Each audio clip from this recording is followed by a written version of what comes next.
देखो बच्चों, question number 6 क्या कहता है? Integral of 1 to 4 root x dx। Root x का मतलब एक्स के पावर 1/2। इसको हम ऐसे भी लिख सकते हैं 1 to 4 एक्स के पावर 1/2 dx, यानी एक्स के पावर 1/2 का इंटीग्रल इस सूत्र से होगा। जैसे एक्स के पावर n का इंटीग्रल क्या होता था कि एक्स के पावर n+1 अपॉन n+1, ये होता था इंटीग्रल एक्स के पावर n का। तो उसी प्रकार एक्स के पावर 1/2 का इंटीग्रल क्या हो जाएगी? एक्स के power 1/2 + 1 upon 1/2 + 1 upper limit 4 lower limit 1। तो एक्स का power 3/2 upon 3/2 upper limit 4 lower limit 1, ये कितना आएगी? ये 2 पर चलेगा। 2x के power 3/2 upon 3 upper limit 4 lower limit 1। तो पहले अपर लिमिट पुट करेंगे यहाँ पर, तो 2 × 4 के पावर 3/2 अपॉन 3 और माइनस लोअर लिमिट। ओके, यहाँ कितना हो जाएगा? 2 × 2 के पावर 2, इसका पावर 3/2 अपॉन 3 माइनस 2/3। 1 के पावर कोई भी रहेगा तो 1 ही आएगा, इसका मतलब इंटू 1। ये तो 2 से 2 खत्म, तो 2 के पावर 3 8, तो 2 × 8 अपॉन 3 माइनस 2/3। ये कितना आ गया? 16/3 माइनस 2/3 यानी 14/3। ये आपका करेक्ट आंसर है। तो क्या हो जाएगा आपका option? Option number A is आपका करेक्ट। अब 7 नंबर क्या कहता है? क्वेश्चन नंबर 7 क्या कहता है कि if the plane is parallel to the line. एक प्लेन है और एक लाइन है, दोनों का एक प्लेन और एक लाइन दोनों पैरेलल है। इसका मतलब क्या हुआ? दोनों का डायरेक्शन रेशियो, इसका डायरेक्शन रेशियो क्या है? 3 4 6। इसका direction ratio A B C, ये क्या है? डायरेक्शन रेशियो है दोनों का। अब देखो, अगर एक प्लेन है एक लाइन है, एक प्लेन है एक लाइन है, इसका क्या मतलब हुआ? जब एक प्लेन एक लाइन ये दोनों का समांतर होगा तो प्लेन का नॉर्मल वेक्टर ये लाइन का दोनों क्या करेगी? इंटरसेक्ट करेगी। इसका क्या मतलब हुआ? इसका मतलब ये हुआ कि इसका नॉर्मल वेक्टर का डायरेक्शन रेशियो क्या आएगी? A B C. और लाइन का ये हो गया डी आर एस। लाइन का डायरेक्शन रेशियो 3, 4, 6, ये भी डायरेक्शन रेशियो है किसका? लाइन का। ये प्लेन का जब ये पैरेलल है तो पैरेलल का मतलब नॉर्मल वेक्टर, प्लेन का नॉर्मल वेक्टर और लाइन का डायरेक्शन वेक्टर दोनों क्या होगा? इंटरसेक्ट करेगी। इसका मतलब परपेंडिकुलर होगा, मतलब 90 डिग्री कोण बनेगा। जब 90 डिग्री कोण बनेगा परपेंडिकुलर होगा तो क्या होता था? a × 3 + b × 4 + 6 × c बराबर 0। तो 3a + 4b + 6c = 0, ये कंडीशन होता था। तो कौन हो जाएगा? Option number 3a + 4b। ये ऑप्शन नंबर नहीं, ये नहीं, option number C is correct. ठीक है यहाँ तक? चलो आप देखो, ये क्या क्वेश्चन कहता है? एक लाइन दूसरे लाइन के पैरेलल है, तो इसका डायरेक्शन वेक्टर क्या आ जाएगा? अगर मान लेते वेक्टर आर है इसका डायरेक्शन वेक्टर, तो क्या हो जाएगी? ए आई कैप + बी जे कैप + सी के कैप। ठीक, इसका डायरेक्शन वेक्टर क्या आ जाएगी? मान लेते हैं R2 है R1 है, क्या हो जाएगी इसका? 4i cap + 2j cap + 3k cap. अब देखो ये दोनों क्या पैरेलल है, तो पैरेलल का क्या कंडीशन होता था? इसका i का गुणांक आपस में अनुपाती होगा, a/4 = b/2 होगा = c/3। ये आ जाएगा आपका आंसर। तो कौन हो जाएगा? Option number C is correct.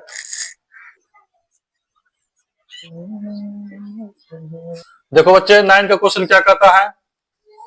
9 का क्वेश्चन ये है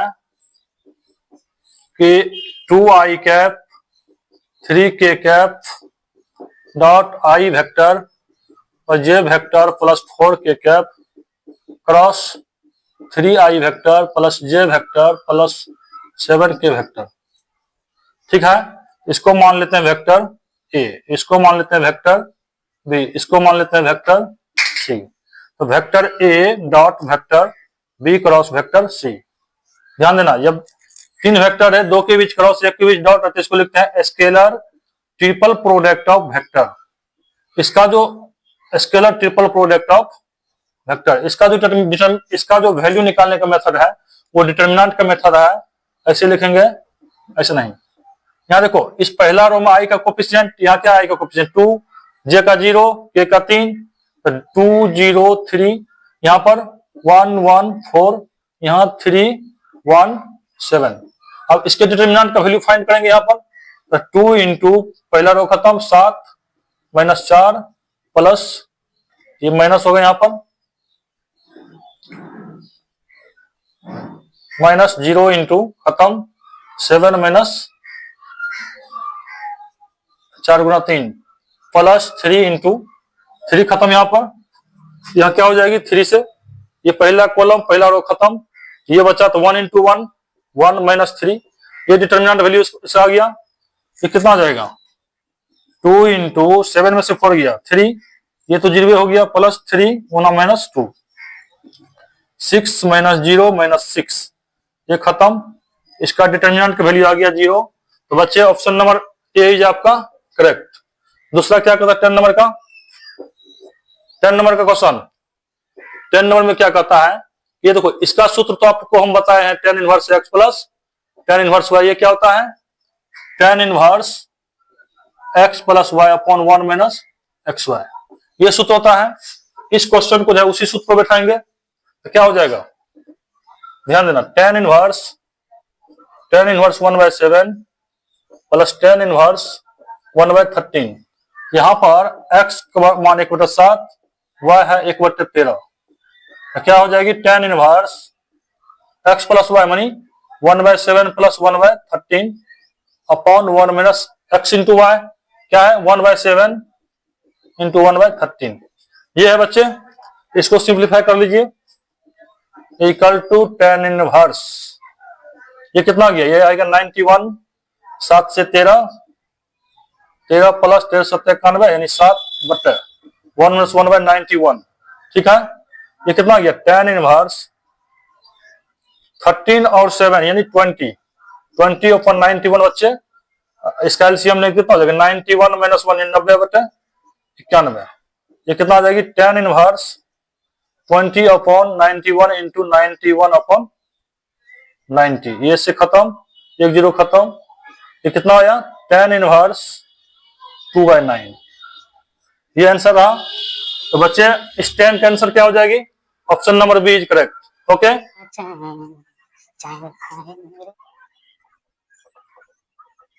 देखो बच्चे क्वेश्चन 11 नंबर क्या कह रहा है, the unit vector in the direction of the vector I cap plus J cap. बहुत आसान क्वेश्चन है बच्चे, इसे हम करते हैं, कैसे करेंगे, तो पहले काम ये करो कि जो वेक्टर है उसको मान लेते हैं, let vector as equal to I vector plus J vector.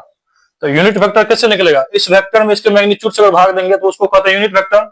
इसका मैग्नीट्यूड कितना हो जाएगी, वेक्टर ए का मैग्नीट्यूड अंडर रूट 1 का स्क्वायर और 1 का स्क्वायर यानी √2।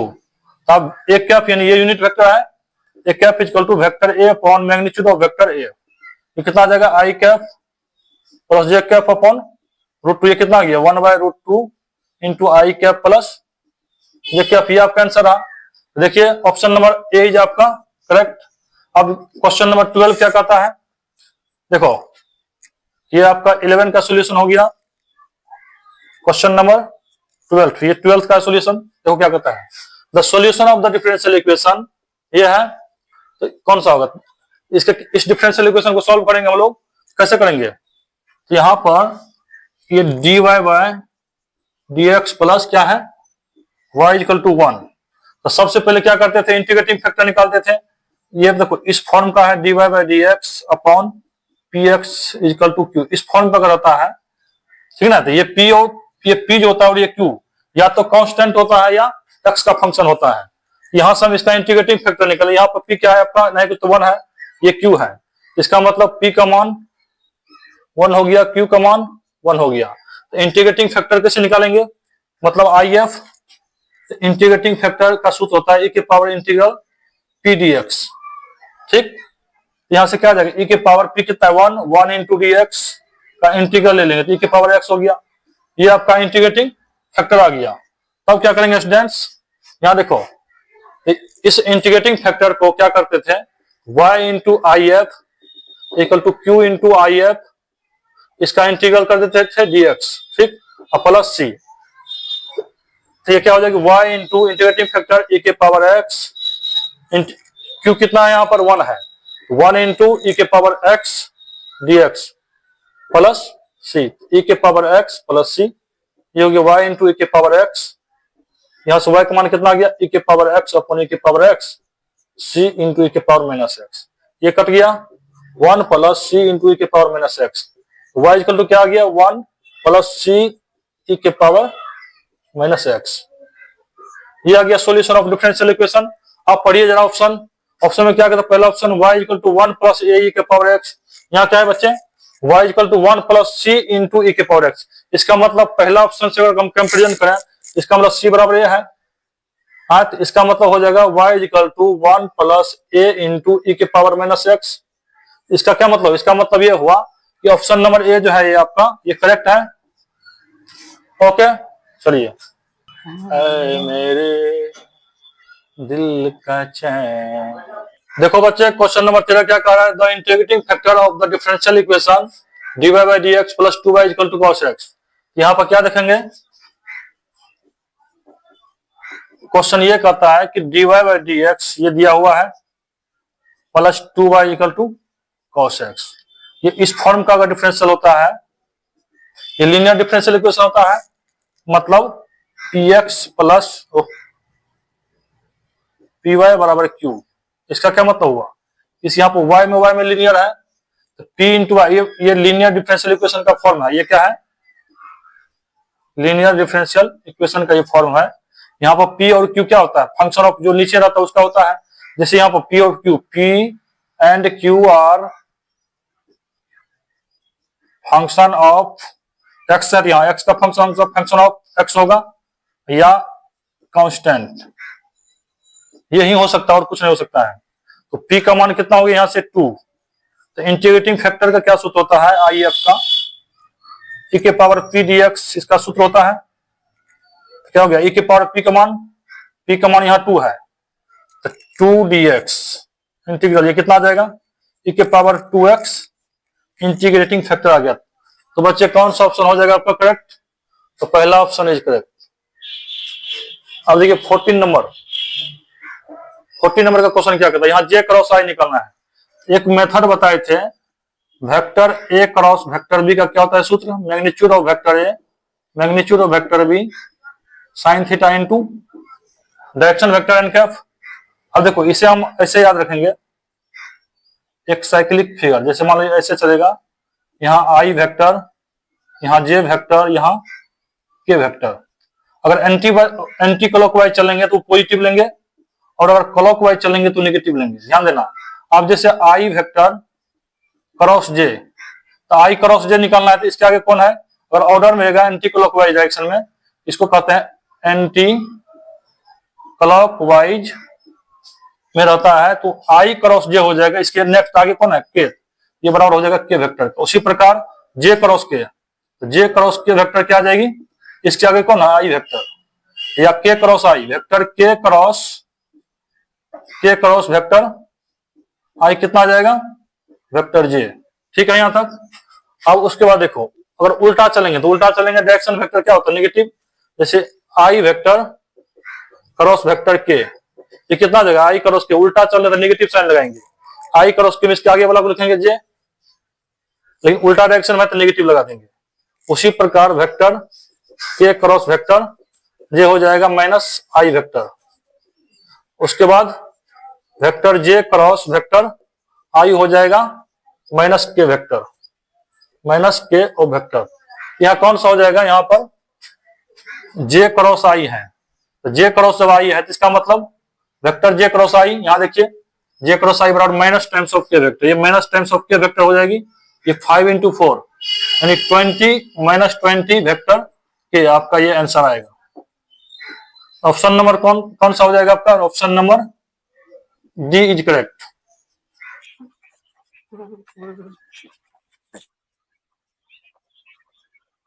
तो देखो बच्चे 15 नंबर का क्वेश्चन क्या कहता है, the distance of the plane from the origin. तो 15 नंबर का क्वेश्चन, एक प्लेन है यहाँ पर, जैसे इसका देखो प्लेन है ये, एक पॉइंट यहाँ है, इस पॉइंट का कोऑर्डिनेट मान लेते हैं x1 y1 z1 है, ये पॉइंट ए है, इस प्लेन से, इस पॉइंट से इस प्लेन की दूरी कितना होगा? ये प्लेन है A X plus B Y plus C Z plus D equal to 0। एक प्लेन है और एक पॉइंट है, ये दूरी निकलना है। इसका क्या सूत्र होता था डी का? और ये पॉइंट जो है, ये पॉइंट का, इस पॉइंट को इस प्लेन की इक्वेशन में पुट कर देंगे, मतलब a into x one plus B into y one plus C into z one plus D upon ये वेक्टर प्लेन का जो डायरेक्शन रेशियो है ए बी सी, इन तीनों के स्क्वायर का सम रूट के अंदर लिखेंगे,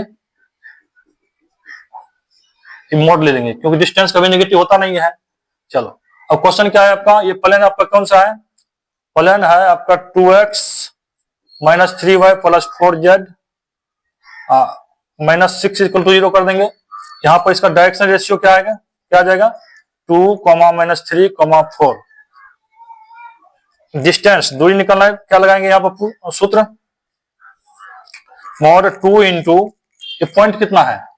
पॉइंट है ओरिजिन, ओरिजिन का मतलब 0, 0, तो 2 into 0 plus minus 3 into 0 plus 4 into 0 minus 6 upon, इस डायरेक्शन रेशियो है तीनों का स्क्वायर का सम,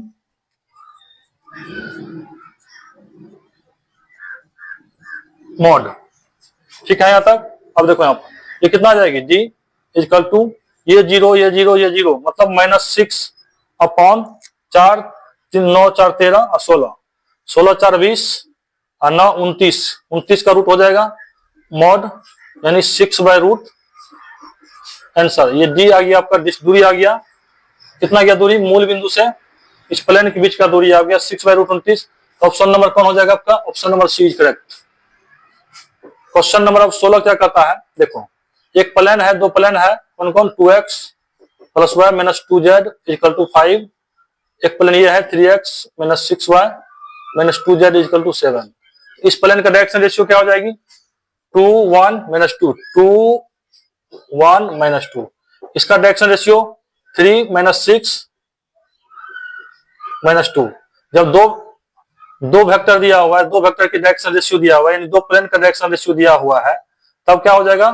cos थीटा। जैसे मान लो दो वेक्टर का डॉट अगर निकालना होता है तो magnitude of vector A magnitude of vector B cos theta. अगर इसको वेक्टर फॉर्म में लिखेंगे तो 2i cap plus J cap minus 2k cap हो जाएगी। इसको 3i cap minus 6j cap minus 2k cap हो जाएगा। ध्यान देना इधर, इसका ये डॉट प्रोडक्ट लेंगे। ये मान लो ए वेक्टर है, ये आपका बी है, तो डॉट प्रोडक्ट क्या आ जाएगी? Vector A dot vector B, इसका डॉट आई का कोफिशिएंट को एक साथ गुना करके जोड़ेंगे, 2 into 3 plus 1 into minus 6 plus K को कोफिशिएंट माइनस 2, यहाँ माइनस 2, तो माइनस 2 इंटू माइनस 2, ये कितना आ गया? 6 minus 6 plus 4 into cos theta into cos theta. ठीक है यहाँ तक? ठीक है यहाँ तक? तो 6 से 6 खत्म, इक्वल टू 4। तो vector A dot vector B आ गया 4। तो मैग्नीट्यूड ऑफ वेक्टर ए निकालिए, कितना आएगा? इन सब के स्क्वायर का सम, 2 का स्क्वायर कितना? 4, 4, 8, 1, 9, यानी 3। मैग्नीट्यूड ऑफ वेक्टर बी कितना आ जाएगी? 3 का स्क्वायर 9, 36, 4, यानी 49 का रूट, यानी ये आ गया 7। तो cos थीटा कितना आ जाएगा? Vector A dot vector B upon magnitude of vector A into magnitude of vector B. A dot B कितना है आपका? ए डॉट बी है 4, 4 बटे मैग्नीट्यूड ऑफ वेक्टर ए कितना है? 3 इंटू 7, यानी 4/21। यहां से थीटा कितना आ जाएगा? cos inverse 4/21। ये है आपका आंसर। The angle between two planes के बीच का कौन हो गया यहाँ पर? cos इनवर्स 4/21, यानी option number C is correct.